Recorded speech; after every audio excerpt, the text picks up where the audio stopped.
কত মা চলে গেল, কত পাড়া প্রতিবেশী চলে গেল, একদিন আপনার আমার যেতে হবে। ও আব্বা জিরা ভাইয়েরা বোনেরা, একটু কবরকে স্মরণ করি। বিশ্বনবীর সময় পড়েছিলেন হযরত মা খাদিজা রাদিয়াল্লাহু তাআলা আনহা, তিনি কবরকে স্মরণ করে বেহুশ হয়ে গেছেন, বেহুশ হয়ে পড়ে গেছেন। কোথায়? জায়নামাজের উপরে। জায়নামাজ আপনারা বুঝেন না? জায়নামাজ যার উপরে নামাজ পড়া হয়। আজকে মুসলমান মা বোনেরা, আজকে তারা লক্ষ্মীর ভান্ডারের টাকা পেয়ে আপনার অন্য মাসে মাসে কিনছেন, এখন সপ্তাহে সপ্তাহে কিনছে। কিন্তু ওই মা বোনরা একটা জায়নামাজ কিনে না, নামাজ পড়ার জায়গা কিনে না, এরকম মানুষ আছে না নাই? এই জন্য আপনাদেরকে বলবো, প্রত্যেকটা বাড়িতে জায়নামাজ রাখবো, প্রত্যেকটা বাড়িতে আমরা তাসবিহ রাখবো, প্রত্যেকটা বাড়িতে আমরা নামাজ পড়তে সব শিখবো। কবরকে স্মরণ করবো, কবরকে আমরা ভয় করবো। জোরে বলুন না ইনশাআল্লাহ। আর একটু জোরে বলুন ইনশাআল্লাহ। মুসলমান শুনে রেখে বিশ্বনবী সাল্লাল্লাহু আলাইহি ওয়াসাল্লামের স্ত্রী মা খাদিজা রাদিয়াল্লাহু তাআলা আনহার কাছে নবীজি সাল্লাল্লাহু আলাইহি ওয়াসাল্লাম যখন বাড়িতে প্রবেশ করলেন, মা খাদিজা রাদিয়াল্লাহু তাআলা বেহুশ হয়ে আছে। আল্লাহর নবী সাল্লাল্লাহু আলাইহি ওয়াসাল্লাম মা খাদিজার মাথার কাছে বসে গেলেন। বিশ্বনবী সাল্লাল্লাহু মা খাদিজার মাথাটাকে টেনে মাথা ওর উপরে নিয়ে নিলেন। বিশ্বনবী সাল্লাল্লাহু আলাইহি ওয়াসাল্লাম ডাকতেছেন, ও খাদিজা, ও খাদিজা, কেন কোনো উত্তর আসে না। বিশ্বনবী সাল্লাল্লাহু আলাইহি ওয়াসাল্লাম হাসতে হাসতে শাহাদাত উল্টা মা খাদিজার চোখেতে এমন করে নাড়া দিলেন। কিছুক্ষণ পরে মা খাদিজা রাদিয়াল্লাহু তাআলা আনহা আপনার জাগ্রত হলে বিশ্বনবী বললেন, ও খাদিজা, এতদিন পর্যন্ত তোমাকে আমি কখনো এমন করে বেহুশ হয়ে যেতে দেখে নাই, আজকে এমন করে বেহুশ হয়ে গেছে কারো কিসের জন্য বলো? মা খাদিজা রাদিয়াল্লাহু তাআলা আনহা বলেছিলেন, আল্লাহর নবী, আমার দুনিয়াতে অন্য কিছু আমার কোনো ভয় নাই, কিন্তু আমি মনে হয় আর বেশি দিন বাঁচবো না, ওই কবরে চলে যেতে হবে। কবরকে যখন স্মরণ করে আমার আর হোশ থাকে না, আমি বেহুশ হয়ে যাই। তাই আপনার কাছে আমি তিনটা কথা বলবো, আপনি আমার কথা তিনটা কথা রাখবেন কিনা? বলে হ্যাঁ, তিনটা কথা রাখবো। বলে এক নম্বর কথা হলো, আল্লাহর নবী, আমি 25 বছর আপনার সঙ্গে ঘর সংসার করেছি, যদি আমার কথাতে আমার চরিত্রটি যদি আপনি কখনো কষ্ট পেয়ে থাকে, স্বামী হিসেবে আপনি আমাকে মাফ করে দিন। দুই নম্বর হলো, বিশ্বনবী সাল্লাল্লাহু আলাইহি সাল্লাম বললেন, ও খাদিজা, দুই নম্বরটা বলে দাও। খাদিজা রাদিয়াল্লাহু তাআলা বললেন, ও আল্লাহর নবী, আমার কবরটা বড় ভয় হয়, আমি আপনার কাছে পর্যন্ত কিছুই চাই না। ও আল্লাহর নবী, হয়ে যাবে, দুনিয়ার কোন কাপড় দিয়ে আমার কাপড়ের ব্যবস্থা করবেন না। আপনার কাছে আজকে ওসিয়ত করি, আমার বেতন পরে আপনার মাথার পাগড়ি বা জুব্বাটা ব্যবহার করে তো কোনো যা কাপড় দিয়ে আমার কাপড়ের ব্যবস্থা করে দেবে।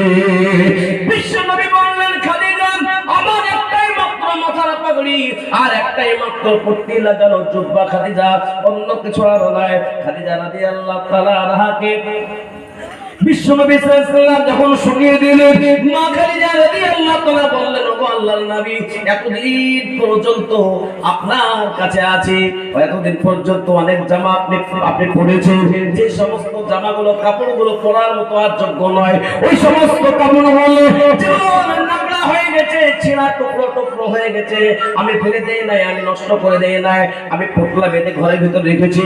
ও আল্লাহর নবী, আপনার একটাই মাত্র পাগড়ি আর একটাই মাত্র জুব্বা আপনাকে দিতে হবে না, ওই সমস্ত কাপড়গুলোকে আপনি আস্তে আস্তে হালকা করে সেলাই করে দিয়ে খিচুর পাতা আপনার সুতো দিয়ে আপনি সেলাই করে করে আমার মৃত্যুর পরে আমার কাপড়ের ব্যবস্থা করে দিবেন। আমার বিশ্বাস, আপনার ব্যবহৃত কাপড় যদি আমার কাপড় হয়ে যায়, আমার আল্লাহ কবরের আযাবকে মাফ করে দেবে। চলে বলুন সুবহানাল্লাহ। আর একটু জোরে বলুন সুবহানাল্লাহ, আর একটু জোরে বলুন সুবহানাল্লাহ। এই মুসলমান শুনে রেখে দিন, আজকে আপনি আমি দুনিয়ায় বেঁচে আছি, কাউকে থাকবো না। বিশ্বনবী সাল্লাল্লাহু আলাইহি ওয়াসাল্লাম বললেন, ও খাদিজা, 3 নম্বরটা বলো। ও আল্লাহর নবী, যখন কাফন পরে আমাকে কবরস্থানে নিয়ে চলে যাবে, আমার কবর দেওয়ার পরে 3 মুষ্টি মাটি দিবি, যখন সবাই ফিরবে ওগো আল্লাহর নবী আপনি দাঁড়িয়ে থাকবেন। ওই কেন? বলে কবরে তিনটা প্রশ্ন করা হবে। কথা জোরে বলো। তিনটা প্রশ্ন হবে, তিনটা প্রশ্ন করা হবে। তোমার রব কে ছিল বলো, তোমার ধর্ম কে ছিল বলো, তোমার নবী কে ছিল বলো। এই তিনটা প্রশ্নের উত্তর যদি আমরা দিতে পারি, আল্লাহ পাক আমাদের জন্য জান্নাতের ঘর বানিয়ে দিবে। কবরটা জোরে বলুন সুবহানাল্লাহ। বিশ্বনবী সাল্লাল্লাহু আলাইহি ওয়াসাল্লাম ইন্তেকাল হয়ে গেল।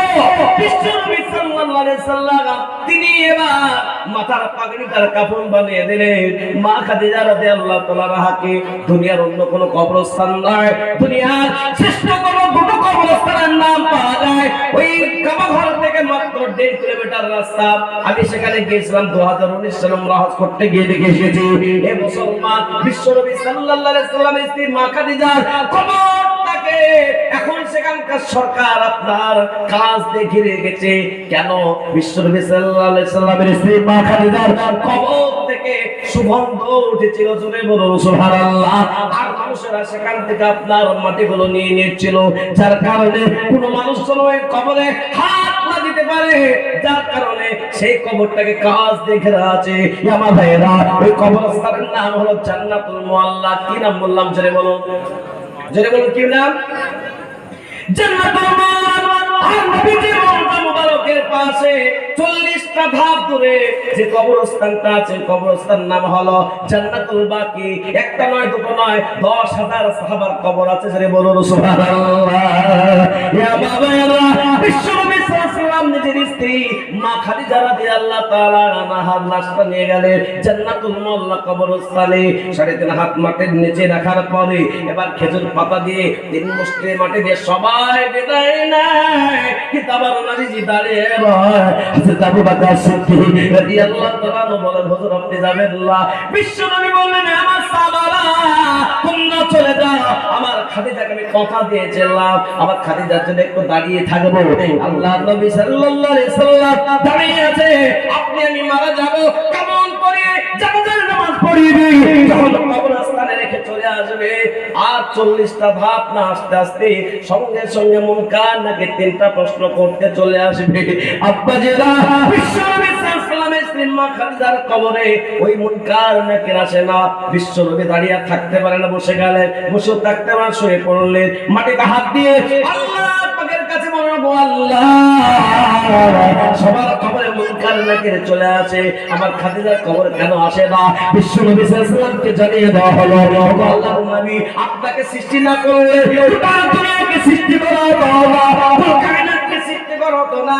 আর আপনি ওই জায়গায় দাঁড়িয়ে আছে, ফেরেশতারা আসতে লজ্জা বোধ করে। আল্লাহ পাকের কাছে বলবো, আল্লাহ আমি মা আমার খাদিজার উপর আমি খুশি, আল্লাহ আপনি খুশি হয়ে যান।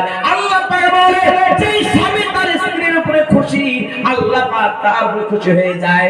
আল্লাহ পাকের নবী বলে, ও আল্লাহর নবী আপনি খুশি হয়ে আমার স্ত্রীকে কি দিবেন? আল্লাহ পাক বলেন, আমি কবরের 3টা প্রশ্নকে আমি আসান করে দেই। জয় বলুন সুবহানাল্লাহ। নারে তাকবীর।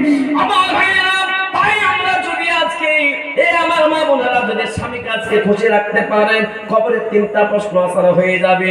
মায়েদের জন্য 4টা কথা বলবো বলেছিলাম। 1 নম্বর হলো আপনার পর্দা, নাম্বার 2 হলো আপনার নামাজ, নাম্বার 3 হলো স্বামীর খেদমত, আর নাম্বার 4 হলো রমজান মাসের রোজা রাখা। এই 4টা কাজ যদি করতে পারেন, আল্লাহ পাক রব্বুল আলামিন বিনা হিসেবে জান্নাত দিয়ে দিবে। জোরে বলুন সুবহানাল্লাহ। এই আমার ভাইরা, আব্বাজিরা, বোনেরা, সবাইকে আমি আপনাদেরকে বলবো, সবাই একদিন আমরা আপনার মরে যাব। কুল্লু নাফসিন যায়কাতুল মউত, প্রত্যেকটা নফসের মৃত্যু হবে, মৃত্যু থেকে কেউ বাঁচতে পারবো না। কোন সময় কখন মওত হয়ে যাবে, মওতের আগে আগে আমরা প্রত্যেকে ভালো আমল করব। জোরে বলুন ইনশাআল্লাহ। জোরে বলুন ইনশাআল্লাহ। আমার ভাইরা, বিশ্বনবী সাল্লাল্লাহু আলাইহি ওয়াসাল্লাম জানিয়েছেন, ইসা মাতানি ইনসান, যখন মানুষ মৃত্যুবরণ করবে, ইত্তাকান ওয়াবালহু, মানুষের সমস্ত আমল বন্ধ হয়ে যাবে, ইল্লা মিন সালাতাতিন, কিন্তু 3টা আমল করা হবে না। 1 নম্বর হলো সাদকায়ে জারিয়া, কিয়ামত পর্যন্ত থেকে যাবে। এই যে কবরস্থান, এই কবরস্থানের টুকিটাকি কাজ থাকে, এই কবরস্থানে আপনাকে আমাকে যেতে হবে, ওটাই হলো আসল ঘর। আজকে বাড়িটাকে সুন্দর বানিয়ে নিলাম, ঘরটাকে সুন্দর বানিয়ে নিলাম, বিভিন্ন আপনার লাইট লাগিয়ে দিবা। আল্লাহ বালারা আপনি আমি কয় বাড়ি থেকে ছেড়ে চলে যাব। জান যতদিন আছে আপনার কাছে টাকা আছে, জান যতদিন আছে আপনি বাড়ি ঘরের মালিক আছে, জান যতদিন আছে জমি জায়গার মালিক, এ আমার মাঝেরা আপনার যতক্ষণ পর্যন্ত জান আছে আপনার ততক্ষণ পর্যন্ত গয়নাঘাটের মালিক আপনি। যখন জান চলে যাবে আর কিছুর মালিক আপনি থাকবেন না। তাই আপনাদেরকে বলবো আসল জায়গা হলো কবর। ওই কবরস্থানের জন্য এই জায়গাতে আমি আপনাদের কাছে বেশি টাকা চাইবো না। গোটা পশ্চিম বাংলার মাটিতে আমি লাখ টাকা মানুষের কাছে চেয়েছি। আজকে আপনাদের কাছে বেশি টাকা চাইবো না, আমি আপনাদের জন্য দোয়া করব।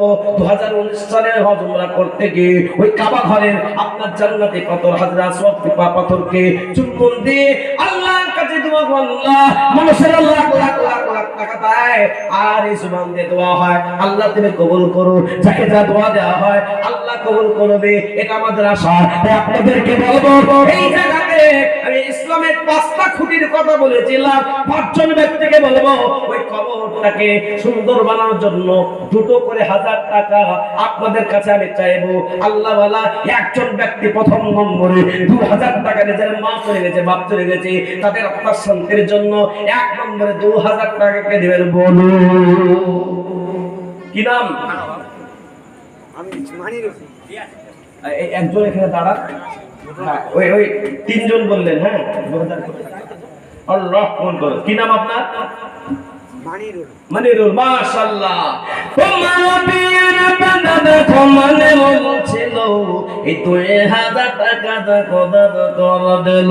আল্লাহ যে সাথে জেদে দিল দাদা এ দানকে গ্রহণ করো কবে দয়াবা। আমি নাগাবে না সুবহা আমি মদা দোয়া গ্রহণ করো রব্বুল আলামিন। একবার জোরে বলতো নারে তাকবীর, জোরে বল নারে তাকবীর। শয়তান বলবে মাল দেও না, মাল কমে যাবে। আল্লাহ ফেরেশতারা বলে মাল দেও, আল্লাহ তোমার মাল বাড়িয়ে দেবে। বাড়ির জন্য চাই নাই, মসজিদের জন্য চাই নাই, মাদ্রাসার জন্য চাই নাই, আলেম ওলামার জন্য চাই নাই, শুধু চেয়েছি কবরস্থান, যেটা আমাদের জন্য আসল ঘর হবে। ঠিক না বেটি? যেটা বলুন, তাই প্রত্যেকেই তৈরি হয়ে যায়। তাই 2 নম্বরে কি নাম বললেন? ওটা 2 নম্বরে কাসেম। মাশাআল্লাহ। 1 নম্বরে উনি কাসেম শেখ। সুবহানাল্লাহ। সরবরারে তুমি আল্লাহু আকবার। জীবনে মনে হয় চিল্লাই না, জীবনে মনে হয় চিল্লাই। হ্যাঁ দেখছো তো, ডেইলি 3 ঘন্টা 2.5 ঘন্টা করে কথা বলে। যত তুমি আল্লাহ পাকের নাম নেবে, বুজুর্গ হযরতরা আছেন, আমি যদি মানে কোরআন ও হাদিসের কথার বাইরে বলি আমার একদম নলিটা চেপে ধরবে। আর রেকর্ডিং হচ্ছে, লোককে ছেড়ে দিবে আমাকে। শুনে রাখবেন, আল্লাহর নামটা যে ব্যক্তির মুখ দিয়ে নেবে তার 70 রকম রোগ ভালো করে দিবে আল্লাহ। জোরে বলো সুবহানাল্লাহ, সুবহানাল্লাহ। একবার জোরে বলো তো নারে তাকবীর, নারে তাকবীর। তাহলে 2 নম্বর কাসেম ভাই, 1 নম্বরে উনি দাঁড়িয়ে ছিলেন, 1 নম্বরে থাকুক, কিন্তু একবার দোয়া হয়ে যাবে। ও মামা পিয়ের বাংলা দেখো কাসেম সাহেব ছিল, ওই আসল জায়গা কবরেতে 2000 দিল। আল্লাহ যে সাথে জানাতে দিল দান, এ দানকে গ্রহণ করো তবে দয়াবা। 5000 চাইতে পারতাম, 3000 চাইতে পারতাম, 10,000 চাইতে পারতাম। গতকালকে আমরা 50,000 টাকা একটা চাইলাম, আর একজন মা বললো হিনা বিবি 50,000 টাকার দাতা হয়ে গেল। জেরে বলুন সুবহানাল্লাহ। দেখবেন ইউটিউবে, দেখবেন আমার জামিউল ইসলাম লিখবেন, তাতে চলে আসবে, দেখবেন মানুষের লাখ টাকা দেয়। আল্লাহু আকবার। আপনারা, আমি আপনাদের অবস্থা তখন বুঝতে পারি নাই, আমি 2000 করে টাকা চেয়েছি। আল্লাহু আকবার। দুনিয়াতে আমি কখন মরে যাব, আসল জায়গা কবর, সেই কবরটাকে সাজানোর জন্য 2 জন হলেন। 3 নম্বরে কে দিলেন? ওনার নাম কি? সাদ্দাম। সাদ্দাম। ও মানবিয়া বনা দেখো সাদ্দাম হোসেন ছিল, এই 2000 টাকা দেখো 3 নম্বর দিল। আল্লাহ যে আশাকে জানে দিল দাদা, এ দানকে গ্রহণ করো তুমি দয়াবা। যদি বলেন আমি